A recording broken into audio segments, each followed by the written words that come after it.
Assalamualaikum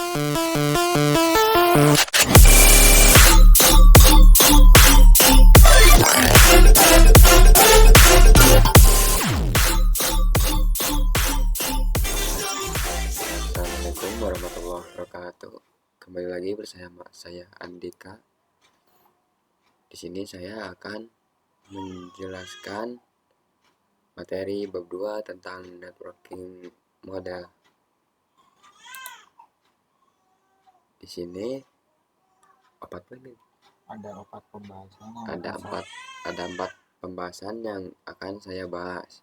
Pertama ada konsep, kedua TCP/IP, 3 encapsulation dan decapsulation, keempat ada OSI layer model. Langsung saja lanjut ke pembahasan konsep. Konsep jaringan komputer mengacu pada perangkat komputasi yang saling berhubung serta dapat bertukar data lain, berbagi sumber daya satu sama lain. Untuk terjalinnya proses bertukar data tersebut diperlakukannya aturan yang mendefinisikan bagaimana kumpulan komputer agar bisa saling komunikasi. Nah, aturan tersebut yang disebut dengan networking model. Jadi, bagaimana setiap vendor dapat saling berkomunikasi dengan open standard networking model yang tersedia. Untuk saat ini open standard networking model yang tersedia dan terkenal ada dua, yaitu TCP/IP model dan OSI model. Konsep yang kedua, before open networking model exists, each vendor create her own networking model. On 1974, IBM create system architecture network (SNA). Other vendor also create her own networking model. Nah, masalahnya jika di suatu jaringan komputer itu akan terdiri dari beberapa vendor, maka akan kesulitan untuk menghubungkan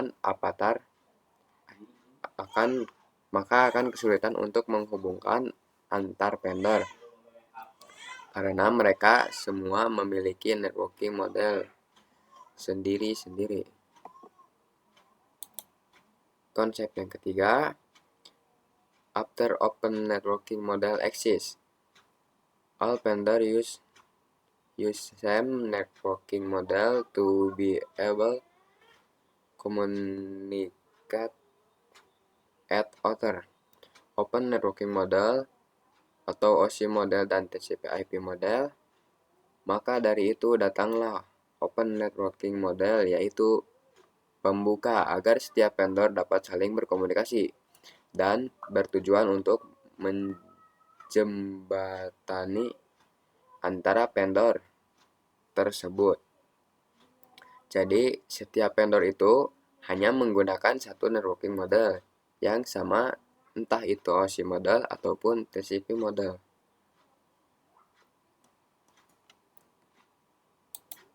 Lanjut pembahasan TCP atau IP model. TCP atau IP model merupakan jenis networking model yang saat ini common digunakan.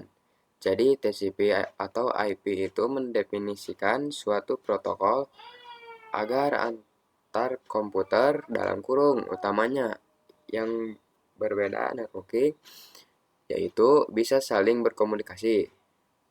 Nah, untuk membantu dalam memahami setiap networking model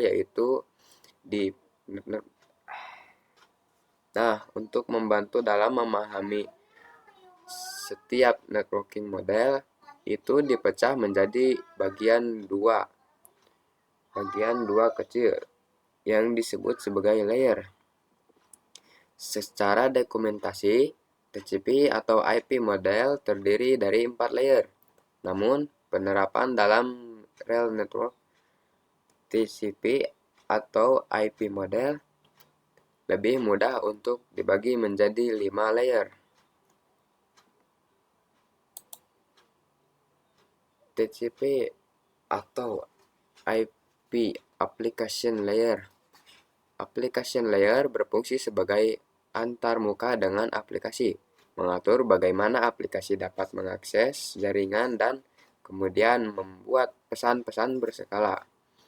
Di antara contoh service dari application layer itu seperti HTTP, POP3, SMTP, IMAP, SSH, dan sebagainya. HTTP itu digunakan ketika kita mengakses suatu web server.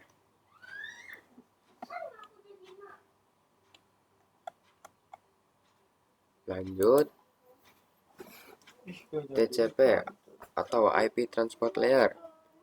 Berfungsi dari transport layer adalah menyajikan atau memberikan servis ke application layer dalam kurung transfer data. Untuk transport layer terdapat dua protokol yang sering digunakan, yaitu TCP dan UDP.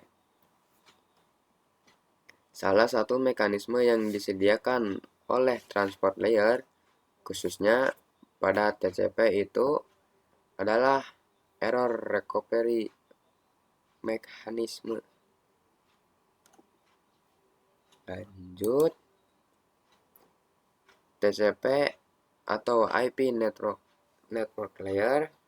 Untuk network layer hanya terdapat satu contoh, yaitu IP.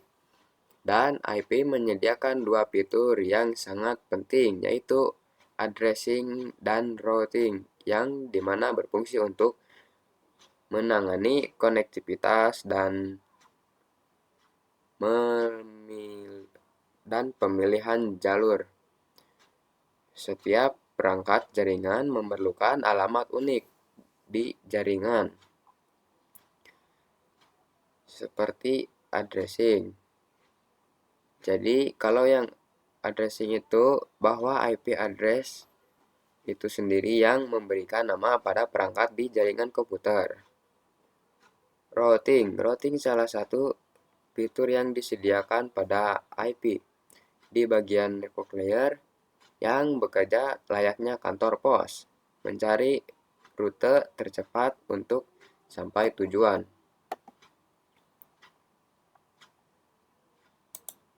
Lanjut, TCP atau IP Data Link Layer dan Physical Layer. Data Link Layer mendefinisikan protokol yang dibutuhkan pada physical layer.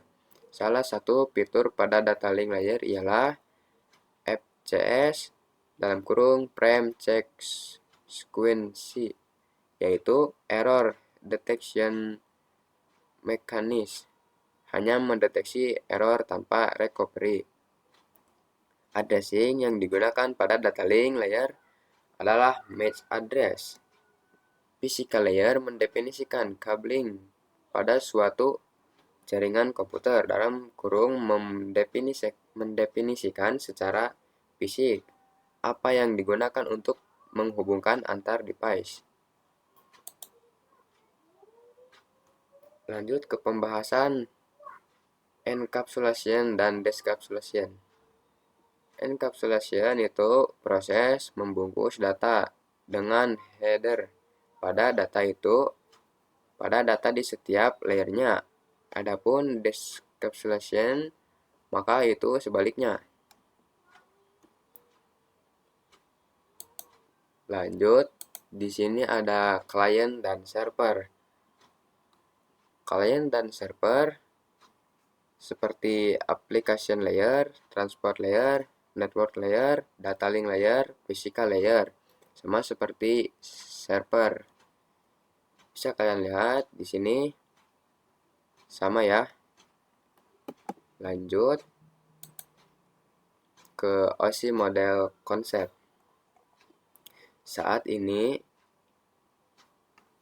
Untuk saat ini OSI model lanjut ke pembahasan OSI model konsep.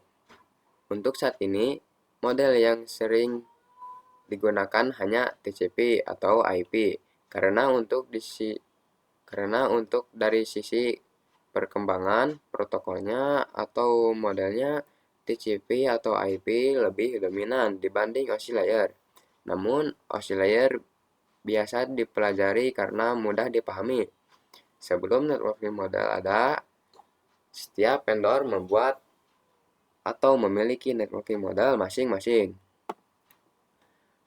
Karena setiap vendor memiliki networking model yang berbeda-beda, maka komunikasi antar vendor sulit dilakukan. Jadi, usaha untuk membangun suatu jaringan komputer sangat gede. Banyaknya vendor tadi itu, bagaimana upaya agar tetap bisa berkomunikasi dengan baiknya antara vendor satu dengan vendor yang lainnya.